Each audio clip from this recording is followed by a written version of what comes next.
저희가 목요일마다 특별한 시간을 마련하고 있습니다. 박재영 스페셜이 바로 그 시간인데요. 오늘은 저희가 궁금한 게 너무 많았습니다. 테슬라 이야기를 시작으로 지금 최근에 시장에서 떠돌고 있는 얘기들 중에서 중국 관련한 이야기도 그렇고요. 국내의 시장에서도 금융시장, 신용 리스크가 지금 불거지고 있다라는 어제 찌라시성 내용들도 시장을 좀 뒤숭숭하게 만들었습니다. 오늘 관련한 이야기 자세하게 나눠볼게요. 한국투자증권 박재영 차장 함께합니다. 차장님 어서 오세요. 안녕하십니까? 네, 반갑습니다. 찌라시라는 표현 써도 되는 거죠? 표준어 아닙니까? 아, 그렇습니까? 예. 네, 제가 잘 몰라서. 바로 지적하십니까? 예, 그럼 뭐라고 말해야 되죠? 소문지? 아, 소문? 소문지? 예, 소문.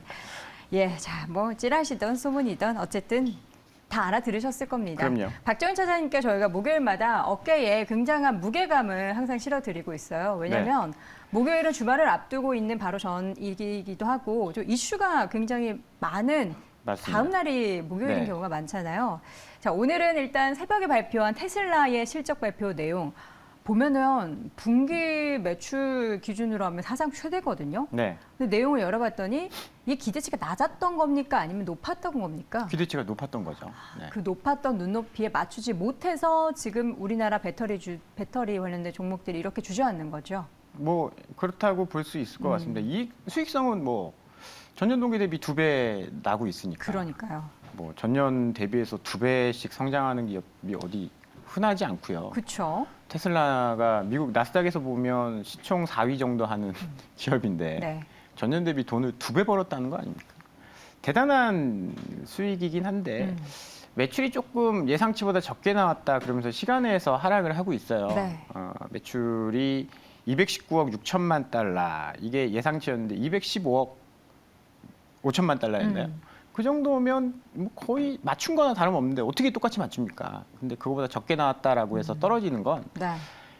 이거보단 더 나올 거라고 생각을 했었을 거예요, 사람들은. 지금 차도 잘 팔리고 있고 문제도 네. 없고 한데 기대감이 이제 실망감으로 조금 바뀌는 그런 상황이고 이것뿐만이 아니라 여러 가지 문제들이 있죠. 지금 뭐 회사 측에서는 생산은 잘 했는데 물류 때문에 인도가 잘 안 됐다. 그 얘기가 이전에도 있었죠? 네, 36만 대 생산했는데 34만 대뿐이 고객한테 전달이 안 됐다. 물류 문제 때문에. 네. 그게 아마 이제 핵심이었었던 것 같고. 근데 저는 뭐 제가 2달 전부터도 그런 이야기 계속 드리고 있는데 네. 경기 침체가 오면 지금 화면에 나오는 그러니까 테슬라에서 가장 낮은 등급의 차조차도 1억 원 가까이 해요. 뭐 1억 쉽게 쓸 수 있는 네? 박재원 차장님께서 제가 어렵죠. 2달 전에 차를 네. 한번 사려고 고민을 조금 하다가 이제 차를 살 생각을 아예 접었거든요. 네. 그때 이제 차 가격을 알아보다 보니까 네. 우리나라에 뭐 이렇게 뭐 아반떼나 이런 것들 뭐 3천만 원대, 2천만 원대 살 수 있어요. 네. 뭐 크기로 보면 모델 3 비슷한 크기잖아요. 이렇게 돈급 비교하면 굉장히 화가 그쵸, 그쵸. 나겠지만 네. 그래서 전기차도 괜찮겠다고 테슬라를 검색해 보니까 너무 차값이 매년 올라서 올라갔죠. 지금 9천만 원까지 1억까지 올라갔어요. 취등록세 내면 1억입니다. 너무 그- 비싸요. 그러니까요. 차라리 기름값 내고 말죠. 그럼요. 저는 이거 몇 년 어. 장거리 타서 몇 년 하면 이게 기름값이나 이런 것들 퉁칠 수 있다라는 시절이 있긴 했는데 그쵸. 차값이 계속 오르다 보니까 1억까지 가버렸습니다. 네. 고급 세단이 아닌데도 모델 그리- S는 훨씬 비싸요. 그리고 생각해 보면 1억 정도면은 사실 테슬라 외의 선택지들이 전기차 중에서 늘어나고 있어요. 훨씬 많아지죠. 그런데 작년, 재작년처럼 주식으로 돈 벌고 뭐 가상화폐로 돈 벌고 내 집값이 막 올라가고. 10억이 20억 돼가지고 그러면 충분히 살 수 있죠. 사죠. 근데 지금 반대로 가고 있는 상황이거든요. 그렇죠. 어제 뭐 마포의 어떤 집은 반토막. 반토막이 났다. 근데 그건 좀 말이 안 되는 거 아니에요? 어찌 됐든 간에 뭐 그런 뉴스들이 나오고 있는 네. 상황이잖아요. 그런 상황에서 진짜 1억짜리 차를 팍팍 지를 수 있을 것이냐. 물론 돈 많은 사람 많죠. 중국에도 박재원 많고. 차장님 외에는 지를 수 있는 사람이 없어요. 네, 이런 네 그렇다선 그래, 치고요. 이게 그런 저도 이제 포기할 정도니까 네. 경쟁은 심해집니다. 뭐 벤츠도 미국에 지금 3조를 투자한다라는 그쵸. BMW였네 3조를 투자한다라는 이야기가 나오고 있고 현대차도 미국 공장에 투자를 하고 있고 그렇게 해서 경쟁은 치열해지는데 네. 테슬라가 이제 실적 발표를 하고 내년엔 뭐 4분기부터 좋아질 거고 내년엔 더 좋아질 거고 내년 자사주까지 매입할 수 있어서 애플은 뛰어넘을 수 있다 이런 이야기를 하고 있는데 뭐 애플 플러스 아람코 시가총액을 넘어설 것이다. 네. 빅피처를 그리셨더라고요. 그렇게 이야기를 네. 하고 있는데 사실 저는 성장주가 자사주를 매입하는 순간 뭔가 좀 바뀐다라고 생각해요. 테슬라가 좋은 회사긴 하지만 멀티플은 굉장히 높지 않습니까? 네. 밸류에이션 굉장히 높은데 그 밸류에이션을 정당화할 수 있는 건 성장성이란 말이에요. 그 성장성은 어디서 나오느냐? 재투자입니다. 내가 ROE가 20%면 ROE 20%면 내가 번 돈을 재투자하면 그만큼 20%를 벌 수 있는데 그거를 주주들한테 나눠준다? 아니면 어디 뭐 은행에 넣어놓는다? 5% 이자를 받는다? 이거는 말이 안 되는 거예요. 성장주 입장에서는. 자사주 매입에 대해서 약간 그런 성장주가 이렇게 한다라는 거는 매력이 좀 떨어진다로 해석을 하신 거군요. 그렇죠. 이렇게 앞으로 2배씩, 3배씩, 4배씩 늘어날 수 있는 그런 성장성은 네. 조금 어려울 수 있다. 그럼 멀티플 자체가 낮아지게 되겠죠. 멀티플 자체가 낮아지면 이익이 증가하는 속도보다 멀티플이 그러니까 밸류에이션을 100배 받다가 이익은 2배 늘어났는데 40배 받는다. 그렇게 돼버리면 주가는 떨어질 수밖에 없는 거예요. 그런 것들도 성장주 투자에는 고민을 해보셔야 된다는 겁니다. 근데 저는 그 자사주 매입 얘기가 나왔을 때 네. 일론 머스크가 요즘에 사실 개인적으로 트위터 산다 그리고 자꾸 이제 주식 가지고 있던 거를 매도한다라고 하니까 약간 테슬라는 팬심으로 가는 거 아닙니까? 부양. 팬심을 조금 이제 안정시키기 위해서 내가 주주를 위한 이런 정책을 쓸게 이런 생각으로 그런 말씀하신 뭔가 성장주 이런 생각 안 하고 좀 그렇게 해서 결정한 건 아닐까라는 생각이 살짝 드는데요. 그것도 주가 부양에는 굉장한 뭐 효과를 볼 수 있죠. 네. 굉장한 효과를 볼 수 있는데 약간 애플이랑 비교하기에는 조금 저는 다른 것 같아요. 애플 같은 경우에 계산을 해보면 아이폰은 살 수 있다라고 치죠. 왜냐하면 100만 원인데 2년 할부를 하면 월 5만 원 정도예요. 근데 우리가 원래 통신비가 나가는 게 있잖아요. 네. 거기서 이제 보조금 같은 것도 받고 뭐 그런 것들이 있단 말이에요. 근데 자동차는 그의 10배입니다. 그런데 경기가 안 좋아져서 내가 월 40만 원, 50만 원씩을 내야 되는데 네. 그걸 계속 할 수 있느냐? 그러면 차 판매가 떨어지면 팬심도 함께 떨어질 거라고 저는 생각을 하거든요. 그래서 부양책이 아주 뭐 정말 강하게 나오지 않는 이상, 애플처럼 되기는 애플도 사실 어떻게 보면 자기가 자사주 가지고 주가를 계속 올려왔어요. 부양하고 있죠. 부양하고 있었거든요. 그렇게 될 수 있을 것이냐에 대한 의문은 물론 앨런 머스크라는 분이 정말 대단한 분이어서 가능성이 없다라고 이야기할 수는 없겠지만 네. 지금 주변 환경이 너무 좀 좋지 않은 상황이다. 그쵸. 네, 저는 그렇게 좀 생각을 좀 하고 있습니다. 네. 근데 한 20년 뒤에 이제 박지원 사장님이 박지원 대표로 뭔가 나왔을 때 이런 이야기 할 수도 있어요. 예전에 제가 한 20년 전에 일론 머스크가 진짜 뭐 아람코 플러스 애플 얘기했을 때는 정말 말도 안 됐는데 넘어섰습니다. 이런 얘기 할 수도 있는 거기 때문에 20년 뒤에 사과하겠습니다. 그럼 그때 가서 보도록 하겠고요. 일단 가장 중요한 거는 테슬라의 이러한 실적에 높아진 눈높이에 맞추지 못한 것에 따른 국내 배터리 기업들의 주가 조정입니다. 이거를 우리가 단기적으로 봐야 할지 아니면 뭐 배터리 관련된 2차 전지 관련된 기업 사실 최근에 분위기 되게 좋았거든요. 네. 이 약간 분위기 반전의 시발점이 되는 건가요? 근데 뭐 테슬라에만 납품하는 건 아니지 않습니까? 그렇죠. 전체적인 전기차 성장에는 우리가 의심할 여지는 없죠. 그렇게 되면 지금도 배터리 업체가 갑의 입장에 있는 그런 상황이어서 네. 우리나라 업체들 사실 테슬라에도 들어가지만 벤츠, BMW, 현대차에도 들어가고 얼마 전에는 도요다가 그 콧대 높은 전 세계에서 차를 가장 많이 생산하는 도요다 역시도 LG에 손을 벌렸지 않습니까? 네. 우리 배터리 좀 만들어줘. 지금 그런 상황이기 때문에 아직까지는 저는 큰 무리는 없다라고 봅니다. 그런데 여기에도 몇 가지 변수는 있어요.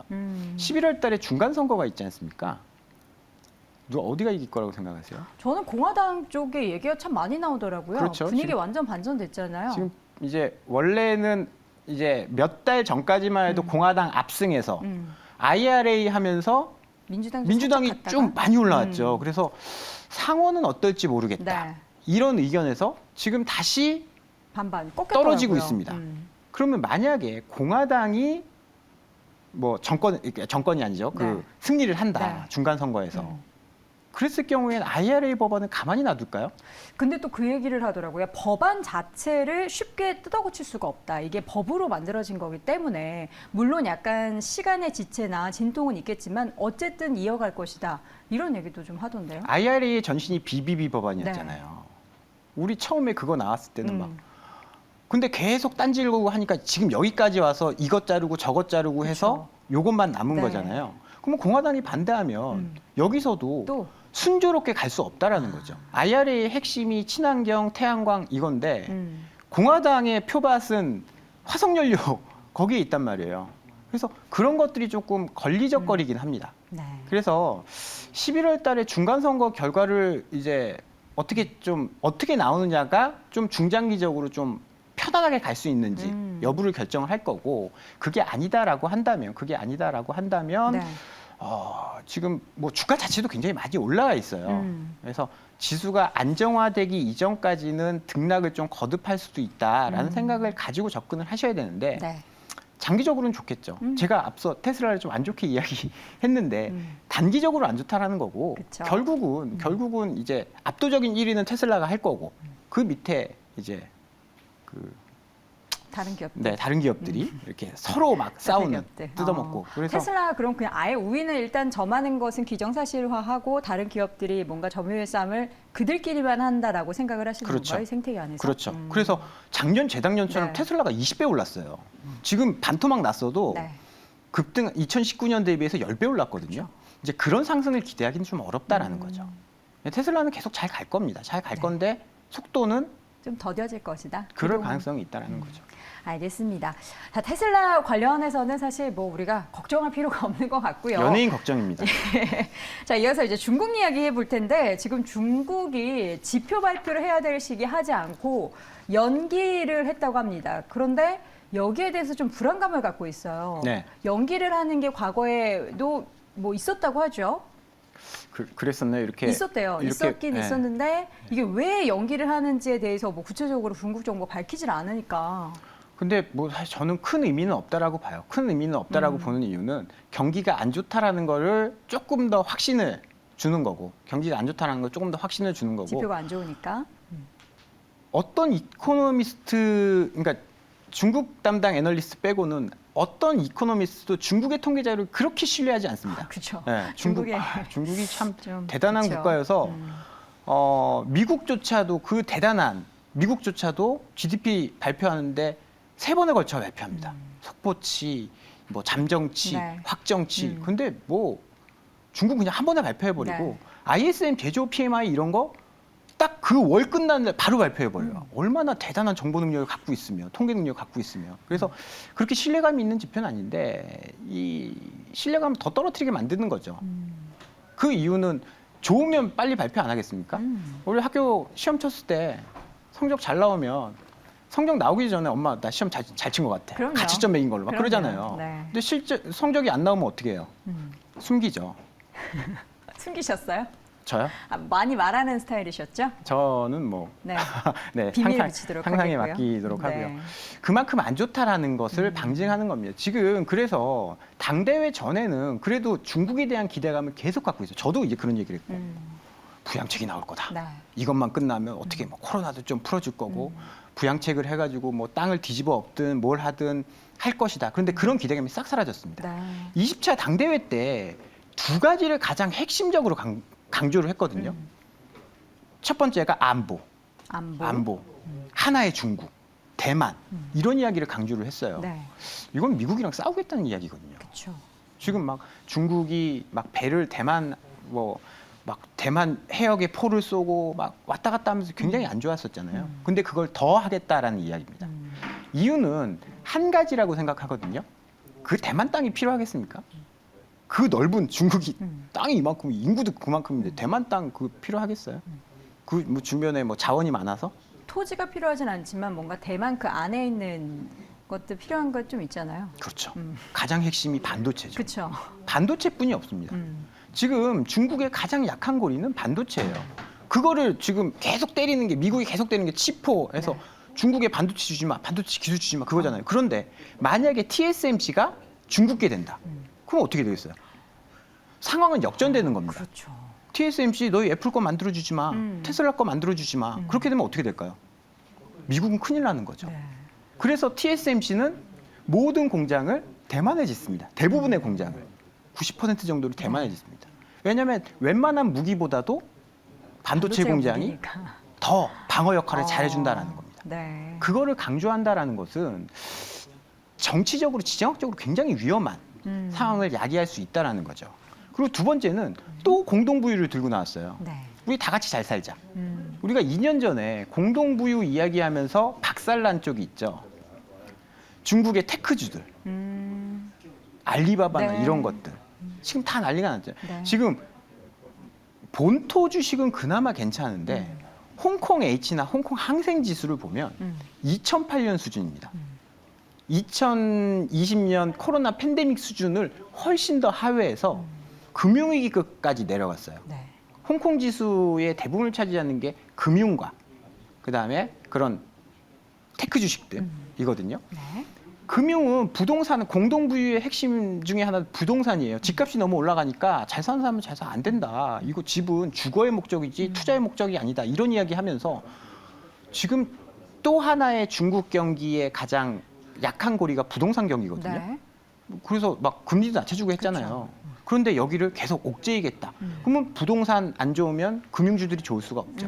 금융주, 테크주 안 좋으면서 굉장히 좀 위험한 상황으로 좀 갈 수 있다. 네. 그리고 달리 이야기하면 우리가 그토록 바라던 부양책이나 경기를 살린다거나 그런 이야기를 하지 않는다라는 거죠.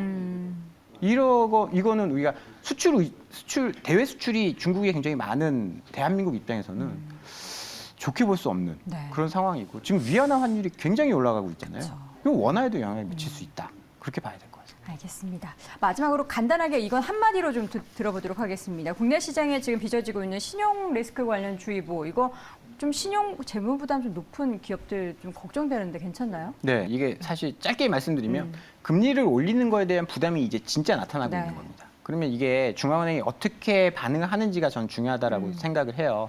금리 올리면 결국은 제가 금리 올려서 빈대 잡으려다 초과상간 태운다라는 이야기를 계속했잖아요. 초과상간에 불이 붙은 겁니다. 지금. 네. 그거를 진화를 할 것인지 그렇지 않을 것인지. 어. 그러면 투자자들은 내가 가지고 있는 포트폴리오에서 재무 부담이 있는 기업들은 손실이 어떻든지 간에 일단은 피해 있는 게 좋습니다. 네. 왜냐하면 다른 업종들은 실적이 올라갔다 내려갔다 할 수 있는데 재무 부담이 있어서 기업이 망해버린다. 그러면 투자를 이어갈 수 없는 거거든요. 네. 그래서 좀 주의를 할 필요가 있는 구간이다라는 말씀까지 드리겠습니다. 알겠습니다. 자, 이렇게 해서 오늘 박재영 스페셜 이 시간 다양한 주제에 대한 이야기 나눠봤고요. 투자의 아이디어에 굵직한 이슈부터 테슬라 관련된 기업 이슈까지 함께 참고해 보시면 좋을 것 같습니다. 한국투자증권 박재영 차장 함께했습니다. 고맙습니다. 감사합니다.